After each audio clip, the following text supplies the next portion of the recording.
Now, I know the official game has not come out yet, but I couldn't resist having a little play around and selecting a draft anyway. So in this video, I'm going to talk you through my first draft in FPL.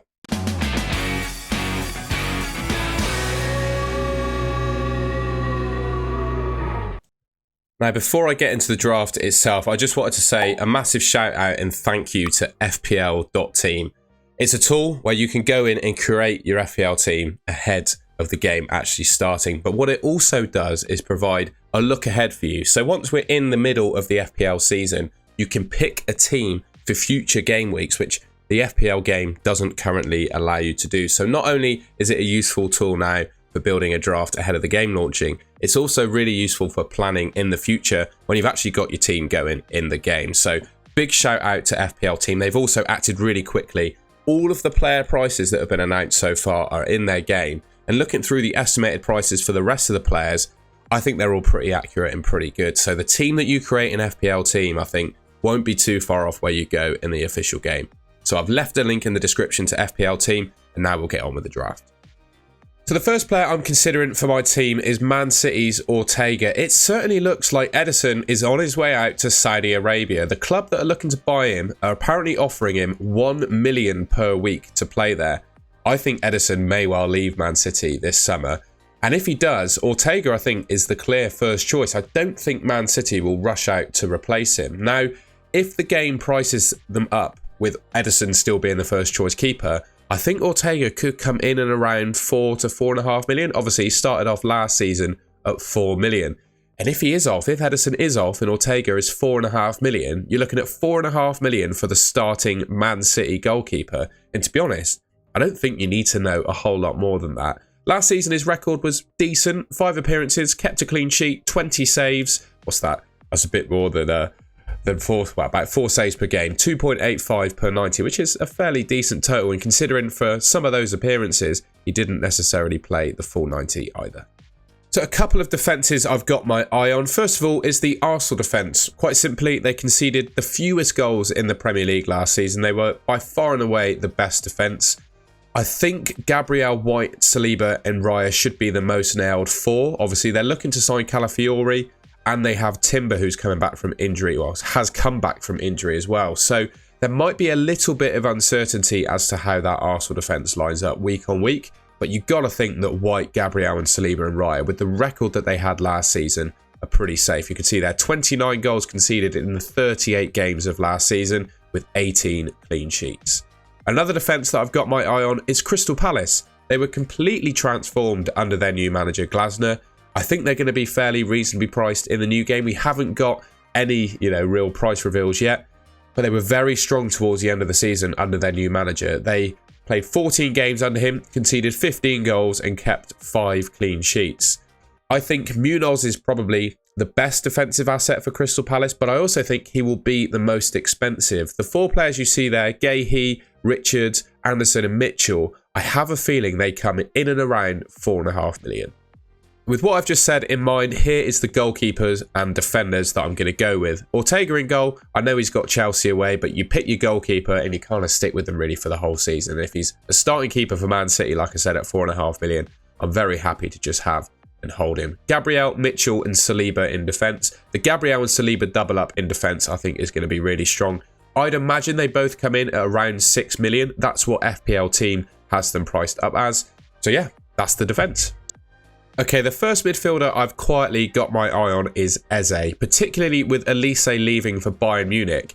I think it opens the door for Eze to become just the absolute out-and-out talisman for Crystal Palace. And I think they'll be hard-pressed to sell him now. Losing Elise and Eze in the same window, I think will just be too much for Crystal Palace, and they'll do all they can to hold on to him. With Elise going, Eze should be both the free kick and penalty taker. We obviously know how good Crystal Palace are under their new manager, and Eze put up some really decent numbers last season. 16 returns from 24 starts, and you've got to think he's going to be well priced. FPL.Team have him in at 7 million at the moment. And the rest of the players have all had their prices revealed. I really like Jared Bowen at 7.5 million. He's just such a solid, safe FPL pick. And who knows, with Benrahma, Paqueta likely off as well, he could be the penalty taker for West Ham. What's that? 22 attacking returns from 24 starts, nailed on for West Ham, 90-minute man, and who knows what could change in terms of goals under the new manager.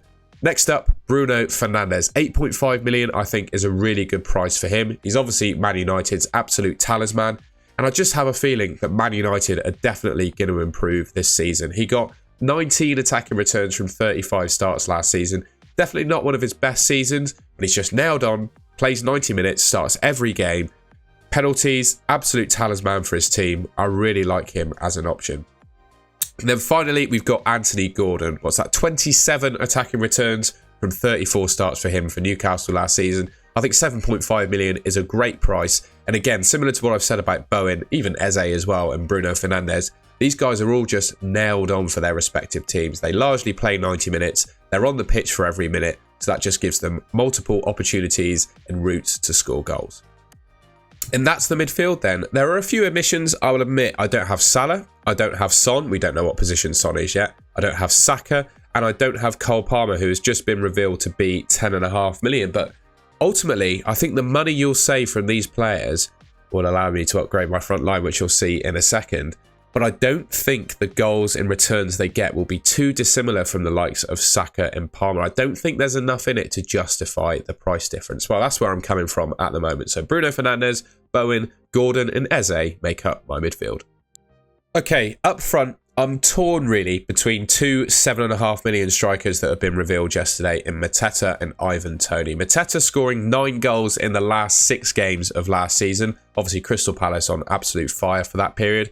And Ivan Toney not necessarily playing all that well. In fact, not necessarily even starting for Brentford towards the back end of last season. But he's a proven Premier League goal scorer over multiple seasons. Penalty taker, absolute talisman for Brentford. Just keeping an eye on whether he stays. I think if he stays at Brentford, that's a good price. If he leaves for a bigger club, he's not necessarily going to be nailed on to start every game. So just one to keep an eye on there. For the next striker I'm going to pick, I wanted to actually just have a look and think about who I would captain in game week 1. These are the fixtures for the game week. And I'd say potential opportunities to captain players. You've obviously got Salah against Ipswich, an Arsenal player against Wolves, maybe a Man City player against Chelsea, but Chelsea away first up. I feel like that's going to be a sort of low scoring game.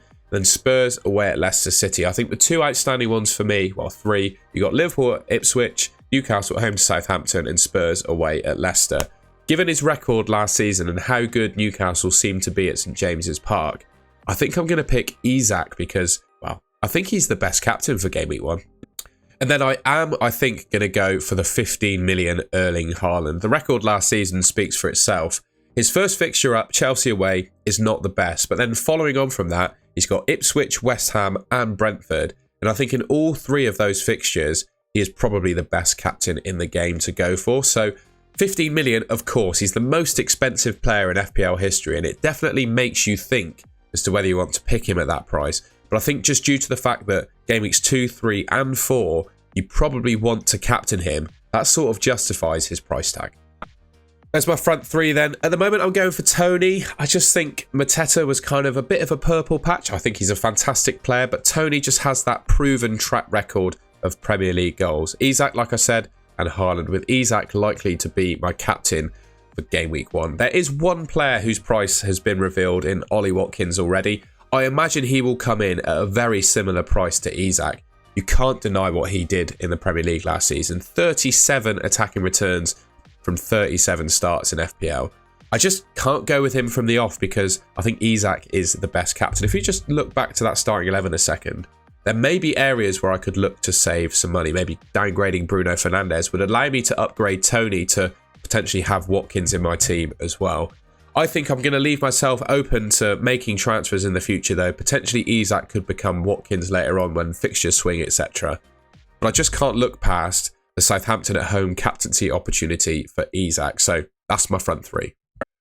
Alright, and that's the end of the video. Thank you very much for watching. I purposely haven't spoken through my bench there because we don't really have enough player price reveals to make me confident that I can firmly say who's going to likely be on my bench. Usually I go for a 4 million goalkeeper with the best chance of starting, a 4.5 million defender who is nailed on for a reasonably decent team, 4.5 million midfielder. Usually 1 or 2 defensive midfielders that start every game come out at about 4.5 million. I usually go for that. And then a 4 million starting defender. Harwood Bellis of Southampton has already come out in the game to be 4 million. So at the moment, he's my first choice for that spot. But with so many price reveals left to go, I thought it would be best to talk about the structure of my bench rather than who I'm actually going to pick.